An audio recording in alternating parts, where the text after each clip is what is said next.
Welcome to Forum 360. Thank you for joining us on our global outlook with a local view. This is Leslie Ungar, your host today. I begin with a question. How good does an 800-page heavy hardback, not paperback, have to be that in today's world, with all the technology available, you still choose to carry it on 2 planes each way, a half-mile to the beach and back, and again on 2 planes? How good does it have to be? When I travel, my usual strategy is to just leave books along the way like breadcrumbs and not carry them back. That was not the case with Mortenthau, Privilege, Power, and the Rise of an American Dynasty by author and journalist Andrew Meier. Our guest today has been nominated for the Pulitzer Prize twice. I heard him speak this summer about his writing. I hesitate to use the word stalk, but let's just say it is amazing he continued to answer my emails. Thank you, Chautauqua, for facilitating the introduction. He comes to us today from Upper Manhattan, one of the centers of the arts world. Perhaps we can hear today about a current project. Please join me as we hear Andrew Meier. I'm going to ask Anne Morgenthau's story. Welcome to Forum 360. So Meier. Okay. First time is always your right time, right? Thank you. No, absolutely. Thank you for joining us. Some outlets refer to you as an author, and some as a journalist, and some as both. So what is the difference, and what do you want to be known as? It's a good question. Thank you. And thank you, Leslie, for having me. It's great to be here. Thank you. I consider myself an author, a biographer, and a teacher. I started a journalism program here in Manhattan, and I still teach in it full time. So I'm kind of split 3 ways. But first and foremost, I began as a reporter, and I spent many years living in Moscow, in Russia, reporting for Time magazine as a staff correspondent, covering Russia and all the former Soviet lands. And then I started writing books. So the first book I wrote was called Black Earth, and was a big book on Russia. Then I wrote a second book, which actually, I didn't know it before I started out, would become a biography called The Lost Spy, about a young man named Isaiah Cy Oggins. And then, of course, the third book, which took more than a decade, was Morgenthau. And now I think I've firmly established myself as a biographer first and foremost. Yeah. Okay, so biographer first. So you said that thanks to the great fortune of winning an Alicia Patterson Fellowship, I spent a year reporting from the war zones of the former Soviet lands and Afghanistan. So why do you consider it great fortune to have reported from a war zone? Great question, yeah. Well, as I said, I teach young people now here at the New School in Manhattan.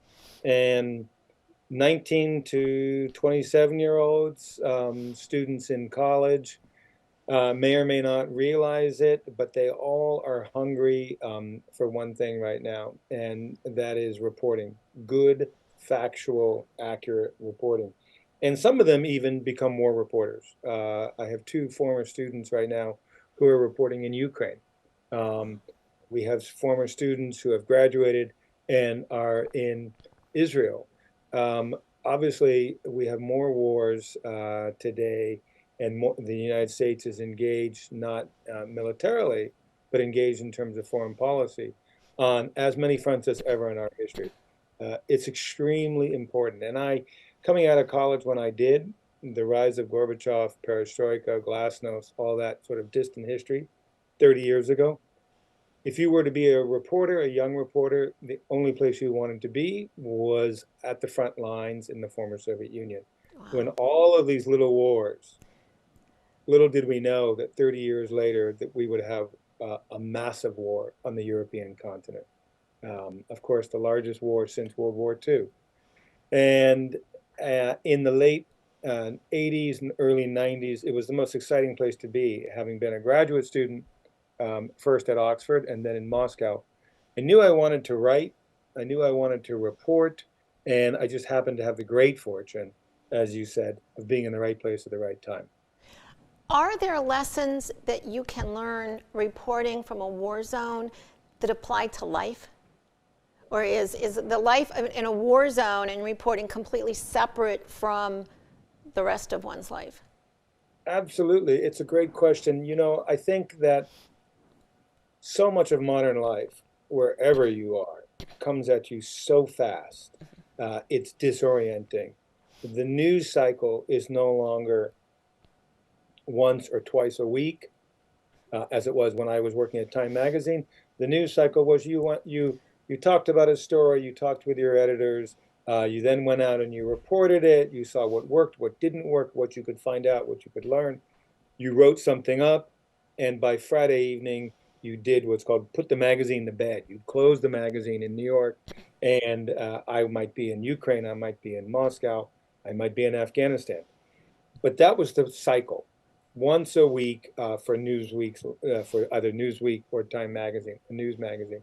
Today, of course, we not only have the end of legacy media, we have the end of that cycle. News is everywhere all the time. And in the last 15 years, we've seen the unfortunate rise, not only of the breakdown of those structures, but also the proliferation of misinformation and disinformation. Mm-hmm. So if you're a reporter, and really any kind of nonfiction writer, I also make documentary films, as you know, it's the same thing there. Um, Going out and getting out of your comfort zone and learning and listening with empathy and listening with skepticism, not cynicism, but skepticism. Those are essential tools to the trade. The medium has changed. It's now, of course, digital or Mm-hmm. video, as we're doing now. It's the electronic age of a digital ecosphere 25 hours a day. And yet the tools, the essential traditional tenets of good journalism, which I happen to have learned in those war zones in the former Soviet Union, are essential to no matter what kind of story you're trying to tell. So for the non-journalist author reporter, how would you make a distinction between news and facts? Well, I think that all news has to be fact-based, um, meaning that while there is room for opinion, obviously there's op-ed pages in the American newspapers. They're almost always separated by church and state. Opinion should be left out of the news pages. It has a place in the opinion pages. Um, but a news story has to have transparency. It has to be, uh, as I call it, making a deal and being as open and honest a broker with your audience as possible. Again, whatever your medium is, it could be film, it could be a single tweet, um, it could be a long form book of narrative nonfiction. Doesn't need to be a traditional news story, but it's about being as open and honest a broker as possible with the person who, as you said, is picking up a book and carrying it on not one but two flights. There is a contract there between reader and author that you damn well better maintain as a writer, keeping it as true and as accurate, as well as engaging and, when appropriate, fun and lively and vivid, all of those things. But the ultimate bar is about fact, keeping it as factual as possible. So does your head spin in today's world when you hear sources saying news that are not facts? I can't say that it still spins, but for the last few years, yeah, it's been a dizzying experience for those of us who kind of were the generation that bridged old school legacy media, moved in to writing online and in digital. This is also what I talk about elsewhere and I teach. Um, about 10, 15 years ago, people were having journalism conferences saying, what should we call this thing that we call journalism? And it was an open discussion. Should it be citizen journalism, activist journalism, uh, um, all sorts of things, solutions journalism, anything but just journalism. Now I think on the positive side, even amidst the sea change of the rise of misinformation and Hmm. deliberate disinformation, Hmm. I think we're getting back to an 18 or 19-year-old in America. I still believe in common sense and that the American public school system, they come into the classroom, 18 or 19 years old, they know what journalism should be. They know the aims and the habits and the aspiration Well, that's of journalism. encouraging. And that's encouraging. In a Yeah. moment, I'm going to ask you about your quote about curiosity, but I want to just visit your time in Moscow for a minute. Mhm. I think that genetically, people that like extreme sports, paragliding, jumping out of a plane, I think they just have a different DNA makeup than, say, I have. And I think the same thing about a young journalist that goes and lives in Moscow for 6 years, 8 years, that goes and lives there. Yeah. Like, did you think about, like, Evan Gerskovich could be you? Like, do you think about that when you do your job? Like, how do you mentally or physically prepare for that? I think you're young, and whether it's the frontal lobe or some part of your anatomy hasn't yet fully formed, um, and you just go for it. Or whether it's surfing or learning a seventh language, or becoming an ultra marathoner, as you said. Um, I first studied German. It's a long and boring story. I enjoyed my year living in Germany, in Heidelberg. And from there, I went to the Soviet Union. It was still the Soviet Union. I didn't speak a word of Russian, and I just fell in love with the place. I certainly didn't think about it. That's what it was. It was love. So, what would And surprise us is we just, we think of the Kremlin, and we might think of Putin. What would surprise us about living in Moscow? oh, it's two things really. First and foremost, it's a million things, but it's first and foremost. Um, as a young person, an American specifically, at that time, but also true today. Okay. Um, you could not walk on the street, let alone go to a party or a university lecture and just sit there and not meet 5, 10, 20 people. I would go to dinner parties or public events and almost literally be mobbed. That was a very different time. That was everybody wanted to meet an American and American. know what America was about. But Yes. today, I imagine very similarly, people are desperate for information. Russians want to know what's going on in America. And then, as now, they want to know what Americans always think of them. If you look at old Soviet news reports of press conferences, most of the time they're not filming the person speaking. The woman at the front is not being focused. They're focusing on the foreign journalist writing down what that person is speaking on. The same is true today.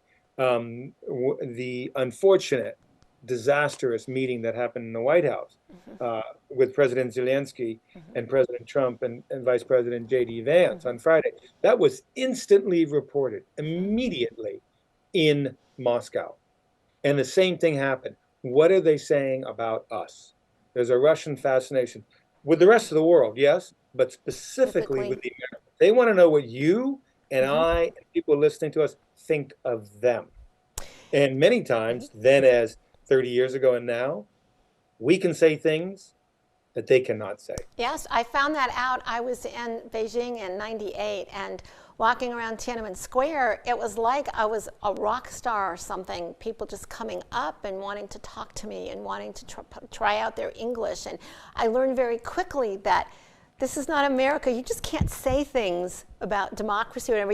You as an American think you can just go anywhere and say these things, but it's a very different experience. But Absolutely, absolutely. And the second point was, as a young person, and I wouldn't suggest this today, um, looking to report, looking to write. There's no better place in the world than Moscow, or really anywhere in Russia, because at that time, as today, uh, almost anything can happen on any given day. You wake up and you never know what's going to happen. So it's a reporter's paradise.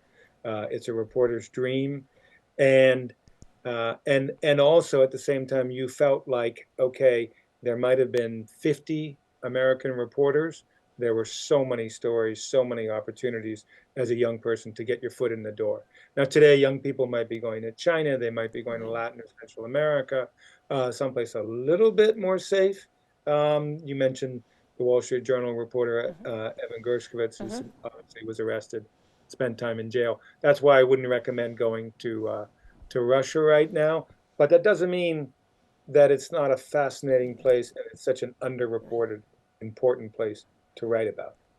Today we are talking with Andrew Meyer, journalist, author, teacher, about several of his books and experiences.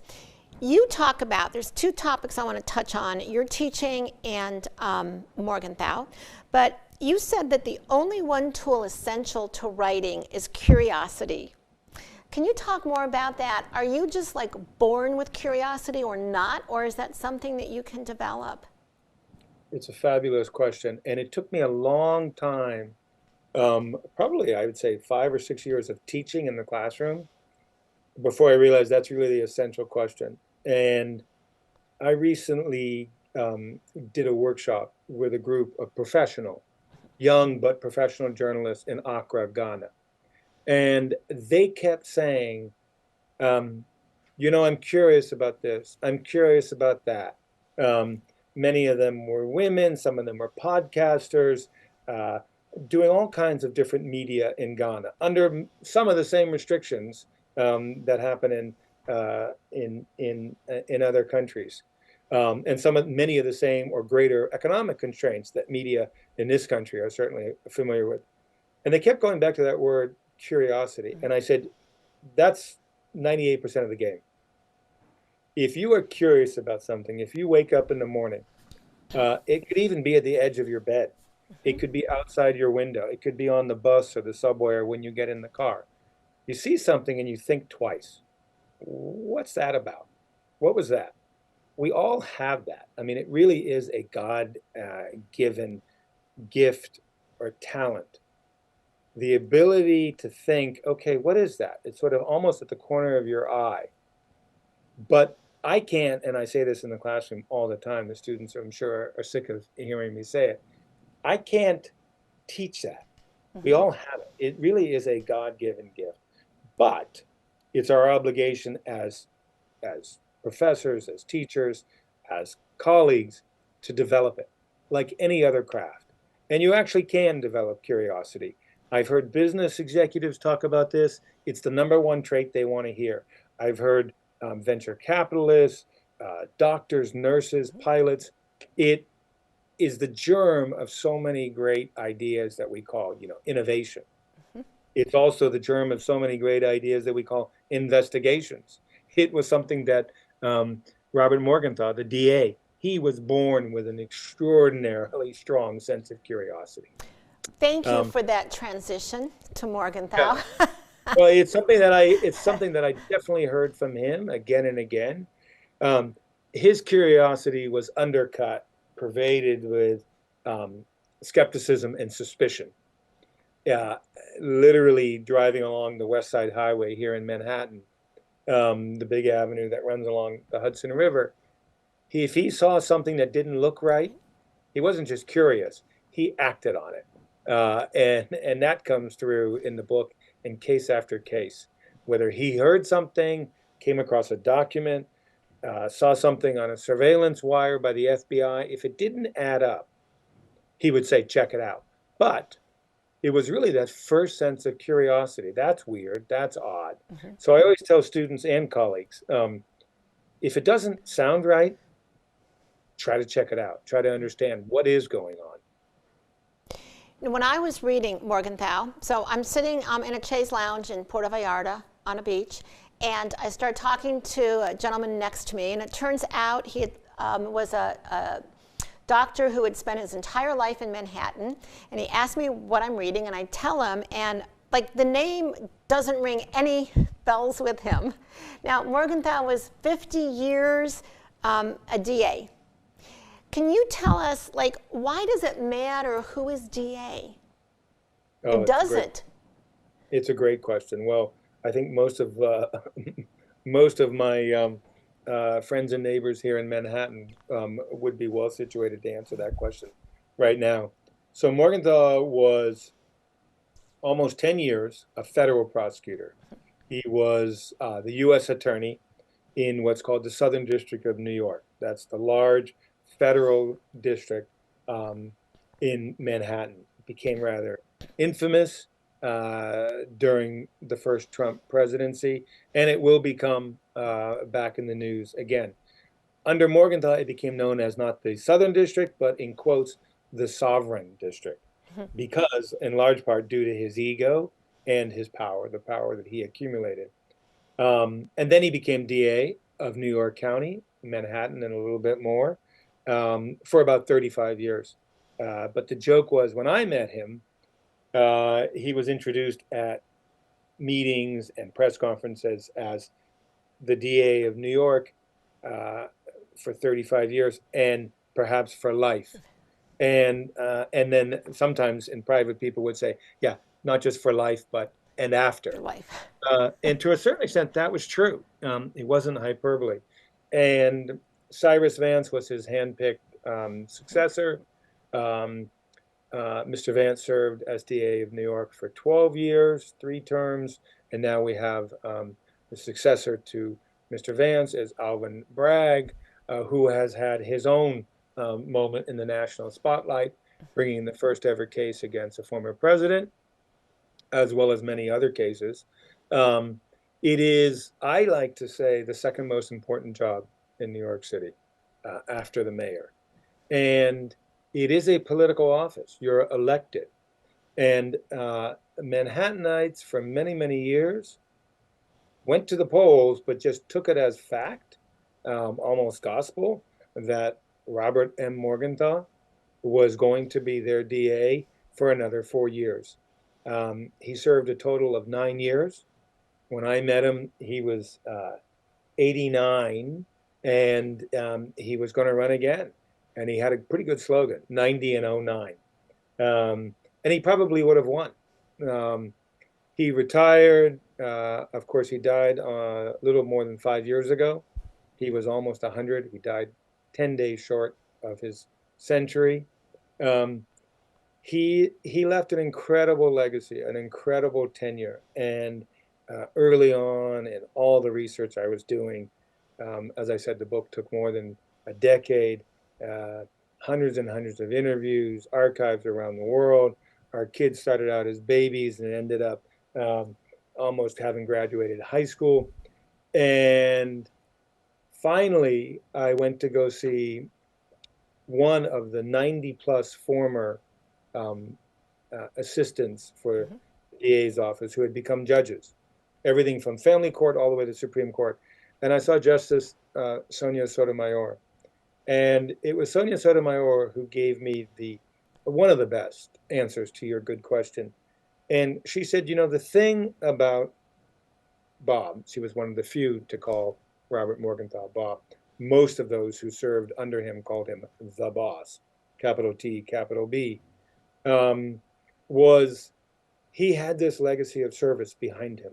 He had his grandfather, who had been the ambassador under Woodrow Wilson to Turkey, bore witness to the Armenian genocide. He had his father, who had been Secretary of the Treasury under FDR for all 4 terms, 12 years, our longest serving cabinet member in Washington, and finally was pushed but bore witness to the Holocaust and the horrors of the Holocaust and saved, too little too late, as I write in the book, but saved the remaining Jews of Europe with the creation of the War Refugee Board. And Bob Morgenthau comes along with this extraordinary record of service. And it's really the arc that goes through the whole book across 4 generations. And it was Justice Sotomayor who said, that's the importance that we needed in a place that is so politically important and legally important, the Manhattan DA's office. The Manhattan DA's office is no ordinary DA's office, as not only the city knows, but the country, and in fact, the whole world knows. Um, it is the premier DA's office. It's a county office, like many counties in New York. in New York and across the country. But it is, in fact, of course, as I hope came through in the book, unlike any other county office in the entire country. Three just very quick questions before we conclude. What gives you, in one or two words, what gives you hope? Young people. People. What's the last podcast you listened to? The last podcast I listened to, I don't work out. So then I got to get this question in. How are you as a girl dad? How am I? As a girl dad. I hope not bad. Okay. Not bad. Our guest today was nominated for the Pulitzer Prize twice for Mortenthau and Black Earth. He lived longer in the Soviet Union than any other American journalist, covered war zones, and has written for most of the national and international publications. What I'm going to remember, and perhaps what you might want to take away, is the importance of curiosity. Curiosity is the engine of achievement. After hearing his story, and perhaps you will pick up one of his books, you too may want your curiosity to be the engine of your achievement. I'm Leslie Ungar. Thank you for joining us on Forum 360 for our global outlook with a local view. Forum 360 is brought to you by John S. and James L. Knight Foundation, the Akron Community Foundation, Hudson Community Television, the Rubber City Radio Group, Shaw Jewish Community Center of Akron, Blue Green, Electric Impulse Communications, and Forum 360 supporters.